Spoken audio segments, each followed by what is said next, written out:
Bonjour, que la paix soit avec vous. Donc aujourd'hui, je vais faire une nouvelle vidéo. Alors cette fois-ci, ça va être une vidéo où je vais un peu me remettre en question par rapport à certaines vidéos que j'ai faites par le passé. Alors beaucoup parmi vous m'ont connu parce que j'avais démarré effectivement cette chaîne avec des vidéos qui traitaient les témoins de Jéhovah. Donc j'avais énoncé un certain nombre de choses qui se passaient chez les témoins de Jéhovah et j'avais mis un petit peu en garde tout le monde sur sous certains paramètres. Mais finalement, je me suis rendu compte que c'est pas pour donner raison aux témoins de Jéhovah, je donne raison à personne, mais c'est en ce qui concerne mon attitude, ma réaction. Et ça peut être éventuellement un travers dans lequel peuvent tomber beaucoup d'apostats, beaucoup de gens de bonne volonté, même des bons chrétiens, qui consiste à rapporter les erreurs des autres. Rapporter ce que les autres font de mal. Et alors, ce qui m'a beaucoup frappé, c'est que j'ai trouvé dans la Bible plusieurs passages qui montrent que le fait de rapporter, ou le fait de rapporter, c'est pas biblique, ce ne sont pas les fruits de l'esprit en fait, hein. C'est les fruits de la chair. Donc je vous mets en garde. Je vous mets en garde, même si on pourrait dire que c'est logique effectivement de dénoncer des choses cachées, mais ce n'est pas notre rôle. Ce n'est pas notre rôle de dévoiler des choses cachées, de susciter de susciter la querelle. Alors, prenez votre Bible et nous voyons dans Proverbe 26-20, « Faute de bois, le feu s'éteint, et quand il n'y a point de rapporteur, la querelle s'apaise. » Quand il n'y a point de rapporteur, la querelle s'apaise. C'est-à-dire, le rapporteur, qu'est-ce qu'il fait finalement sans le savoir, il est en train de créer des querelles, de créer de l'animosité, de créer de la division. Donc, ce ne sont pas des œuvres de l'esprit.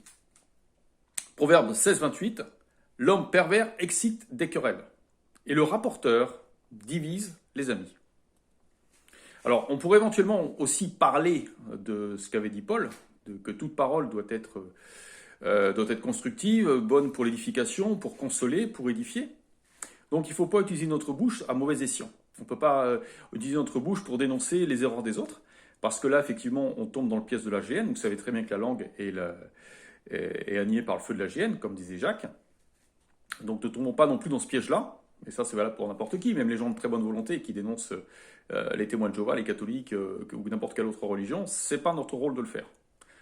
Alors, je vais vous lire un passage de Romains qui est très intéressant là-dessus. Romains chapitre 1, versets 20 à 31. « Ils sont donc inexcusables, puisqu'ayant connu Dieu, ils ne l'ont point glorifié comme Dieu, et ils ne lui ont point rendu grâce, mais ils se sont égarés dans leurs pensées. Et leur cœur sans intelligence a été plongé dans les ténèbres. » Alors, ils se sont égarés dans leurs pensées. Et c'est là qu'on revient, si vous voulez, sans vouloir remettre en cause personne, ils se sont égarés dans leurs pensées. Ça veut dire que ceux qui se sont déviés du chemin de Dieu sont des personnes qui ont utilisé leurs pensées à mauvais escient. C'est-à-dire qu'ils se sont égarés avec des théories imaginaires, avec des idées imaginaires, des doctrines imaginaires, des doctrines qu'eux, ils ont rajoutées. Ils se sont égarés. Alors, quelle est la conséquence de cette attitude? On va lire la suite. Alors, et leur cœur sans intelligence a été plongé dans les ténèbres. A été plongé dans les ténèbres, ça veut dire l'opposé même de Christ. Se vantant d'être sages, ils sont devenus fous. Combien sont comme ça? Et je m'inclus moi. Tout un chacun peut tomber dans ce travers-là. On se croit sage, et en se croyant sage, on devient fou. On est fou finalement, parce qu'on ne peut pas être sage, puisque la sagesse vient de Dieu. Donc, se dire qu'on est sage, ça veut dire qu'on est Dieu, ce qui est impossible. Et ils ont changé la gloire du Dieu incorruptible en image représentant l'homme corruptible. Alors c'est très intéressant. Et ils ont changé la gloire du Dieu incorruptible en image représentant l'homme corruptible. Et bien ça, pour moi, qu'est-ce que ça veut dire? Ça veut dire, au lieu de croire la parole du Dieu, ils ont préféré croire les paroles de l'homme corruptible. C'est ça ce que ça veut dire. Ça peut être une signification. Donc, à méditer. Alors, des oiseaux, des quadrupèdes et des reptiles. C'est pourquoi Dieu les a livrés à l'impureté, selon les convoitises de leur cœur. Ça, c'est de la convoitise. Quand vous essayez de vous mettre en avant, quand vous essayez de vous différencier, quand vous essayez d'avoir autour de vous un maximum de disciples, un maximum de gens qui vont vous suivre, qui vont flatter votre orgueil, qui vont vous faire sentir important, ce sont les œuvres de la chair, ça ne peut pas être les œuvres de l'esprit. De sorte qu'ils déshonorent eux-mêmes leur propre corps. Eux qui ont changé la vérité de Dieu en mensonge, c'est très intéressant, eux qui ont changé la vérité de Dieu en mensonge. Alors là, c'est, moi si vous voulez, quand je lis la Bible, il y a certaines fois où je trouve des textes qui sont très explicites et qui nous disent exactement les choses qu'il faut croire et les choses qu'il faut faire, mais cependant, vous allez avoir des gens qui vont vous dire, en fait, il faut croire ça, et en fait, il faut faire comme ça. Alors, vous leur demandez pourquoi, mais ils vous disent parce qu'ils sont inspirés de Dieu. Je vous laisse en tirer vous-même les conclusions, hein. C'est pas moi qui le dis, hein. Alors, et qui ont béni éternellement, et qui est béni éternellement. Donc là qu'on parle de Dieu, excusez-moi, je continue le passage. C'est pourquoi Dieu les a livrés à des passions infâmes, car leurs femmes ont changé l'usage naturel en celui qui est contre nature. Alors je ne sais pas ce que ça veut dire. Est-ce qu'on parle de fornication? Est-ce qu'on parle d'adultère? Est-ce qu'on parle de... Je ne sais pas. Est-ce que... Voilà. Mais les choses ne sont pas normales. Les choses arrêtent d'être normales dans leur vie pour ces gens-là. De même, les hommes, abandonnant l'usage naturel de la femme, se sont enflammés dans leurs désirs les uns pour les autres, commettant homme avec homme des choses infâmes, et recevant en eux-mêmes le salaire que méritait leur égarement. Bon, bah alors après, je vous dis, quand vous voyez l'Église catholique qui dit que l'homosexualité est tout à fait acceptable, bah vous voyez que dans la Bible, on vous dit le contraire. Donc, et que ceux qui acceptent ça, ce texte vous dit exactement ce qu'il en est, ce qu'il en ressort. C'est pas moi qui le dis, une nouvelle fois. Comme ils ne se sont pas souciés de connaître Dieu, là encore, beaucoup de chrétiens ne s'intéressent même pas à la parole de Dieu, n'essayent même pas de progresser dans le savoir, n'essayent même pas de progresser dans l'obéissance, n'essayent même pas de surmonter leur imperfection. Non, si l'inertie, la paresse intellectuelle, la démotivation, ou alors ils vont vous dire non, je vais déjà à la réunion chrétienne tous les dimanches, hein, ou une autre fois par semaine aussi, donc c'est déjà très bien, je fais la volonté de Dieu, je sors faire de la prédication, donc je fais la volonté de Dieu, c'est bien, mais à la maison je suis complètement différent. Bah, quand vous avez un double visage, une double vie, c'est pas ça ce que vous demande Dieu. Hein, c'est pas ça. Donc ils ne se sont pas souciés de connaître Dieu, Dieu les a livrés à leur sens réprouvé pour commettre des choses indignes, étant remplis de toute espèce d'injustice, de méchanceté, de cupidité. Donc voilà, la méchanceté. Moi, si je vais commencer à critiquer une religion, Témoin de Jéhovah ou une autre, ou un autre groupe de personnes, ou même si vous essayez de dénoncer des choses que vous voyez dans la vie, vous savez très bien qu'on vit dans un système qui est très pervers, donc on a envie de dénoncer des choses qui sont cachées, mais c'est pas notre rôle. C'est pas notre rôle de faire, c'est pas notre rôle. Malheureusement, vous allez me dire oui, mais c'est comme notre devoir de sauver notre prochain, de lui prévenir qu'il se passe ces choses-là, de lui dire. Mais malheureusement, en tant que chrétien, c'est pas notre rôle, c'est ce que dit la Bible. Donc, ça ne veut pas dire pour autant qu'il faut les accepter, mais ça veut dire qu'il faut transcender cette réalité et se mettre davantage sur un plan spirituel. Donc, étant rempli de toute espèce d'injustice, de méchanceté, de cupidité, de malice. Cupidité, c'est quoi? C'est l'argent. Alors, il y a combien de chrétiens qui aiment l'argent? Ou il y a combien de chrétiens qui estiment que c'est tout à fait raisonnable d'être riche?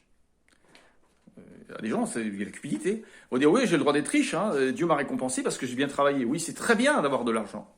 Mais ce qu'il faut aussi faire quand on a de l'argent, c'est aussi partager avec les pauvres.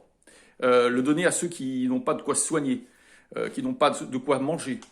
Je ne sais pas si vous avez vu des vidéos horribles d'enfants au Yémen qui meurent, mais qui meurent tous les jours à cause de cette guerre absurde qui est au Yémen, de toutes ces guerres absurdes qu'il y a dans le monde, et vous ne savez même pas pourquoi il y a ces guerres. Mais moi, je sais pourquoi, et vous savez aussi, c'est à cause de l'argent. Mais toutes ces guerres, ça fait mourir plein de gens. Maintenant, combien de chrétiens s'intéressent vraiment au sort de gens qui sont dans l'affliction? Combien de chrétiens s'intéressent au sort d'autres chrétiens qui sont dans l'affliction? Je me pose la question. Voilà, c'est ça. Donc, si vous voulez être riche, c'est bien d'avoir de l'argent, de bien gagner. Mais Jésus, Dieu, attend davantage de vous que vous utilisiez vos ressources pour soulager l'affliction des autres. De méchanceté, donc de cupidité, de malice, plein d'envie, de meurtre, de querelle, de ruse, de malignité. Donc voilà, plein d'envie, de meurtre, de querelle. Qu'est-ce que vous dites quand vous dites que telle religion est satanique? Qu'est-ce que vous dites quand telle religion non, c'est indirectement, c'est un meurtre intellectuel. C'est-à-dire, vous êtes en train de dire, ce sont des gens qui ne devraient pas exister. Mais c'est pas recevable, ça. Quand on est chrétien, on peut pas faire comme ça. De ruse, de malignité. Rapporteur, encore une fois, la notion de rapporteur. Vous voyez, rapporteur, c'est pas biblique. Médisant, donc ceux qui parlent par derrière, qui racontent des choses par derrière. Médisant, c'est pas chrétien. Impie, bon, là, ça dépend des gens, mais on n'est pas tous impies forcément. Hein. Normalement, on n'est pas impies, nous autres, hein, mais bon. Arrogant, hautain, fanfaron. Voilà, c'est ça. Arrogant. J'arrive, je vous dis, moi je sais, moi je vais dénoncer, moi je vous dis ce qu'il faut faire. Non, c'est de l'arrogance, c'est d'être hautain, c'est d'être fanfaron, ingénieux mal, rebelles à leurs parents, pardon, dépourvus d'intelligence. Et l'intelligence, d'où vient-elle? De la sagesse. Donc les gens qui ne s'intéressent pas à être intelligents, à discerner la Bible, à essayer de se transcender eux-mêmes, c'est pas une preuve d'intelligence. C'est une preuve de bassesse, ça veut dire qu'on est encore sous le joug de la chair, tout simplement. De loyauté, d'affection naturelle, de miséricorde, voilà aussi. Eh bien, qu'ils connaissent le jugement de Dieu, déclarant dignes de mort ceux qui commettent de telles choses, non seulement ils les font, mais ils approuvent ceux qui les font. Donc voilà. Donc c'est un très bon passage de Romains, donc chapitre 1, 20-31. Donc je vous invite vraiment tous, au lieu, disons, de vivre la vérité par défaut, c'est-à-dire de dire, bon, par rapport, en comparaison à ces gens-là, nous sommes différents. En comparaison à eux qui sont dans l'erreur, à nous sommes différents. Non, ne faisons pas comme le pharisien, vous savez, comme disait Jésus, le pharisien qui était à la synagogue et disait, oui, Dieu... Je te remercie de ne pas faire que je sois aussi vil que ce pécheur, que je sois privilégié. Non, nous ne sommes pas privilégiés. Nous devons être humbles, marcher humblement. Nous n'avons pas, sans Christ, sans l'Esprit Saint, nous ne sommes rien du tout. On peut pas faire comme les pharisiens et utiliser la parole de Dieu comme une robe d'apparat pour se distinguer des autres. C'est pas du tout ça. Et quand on fait comme ça, on devient pharisien. Ou quand on regarde les autres avec dédain, quand on dit ah telle religion, oui ils sont gentils, mais non, c'est pas notre rôle. C'est pas notre rôle. Même s'il y en a qui ne comprennent pas, ce n'est pas notre rôle. On doit avoir des paroles conciliantes, on doit être capable, tout du moins ce que je lis dans la Bible, on doit être capable d'avoir des paroles constructives, des paroles apaisantes, des paroles qui réconfortent. On doit avoir la psychologie pour ça. Donc il faut parler des Écritures et se dire, voilà, sur la base des Écritures, voilà ce qu'on devrait faire et ne pas faire. Mais ne tombons pas dans le piège de vivre la vérité par défaut. En comparaison avec. Vivons la vérité telle qu'elle est, énoncée dans la Bible, et c'est déjà beaucoup. On a vu, on a encore beaucoup de travail. Voilà, je vous souhaite une excellente journée, beaucoup de bénédictions, je vous dis à très bientôt, et bon cheminement spirituel, j'espère que ça se passe très bien pour vous. Je vous dis à bientôt, au revoir.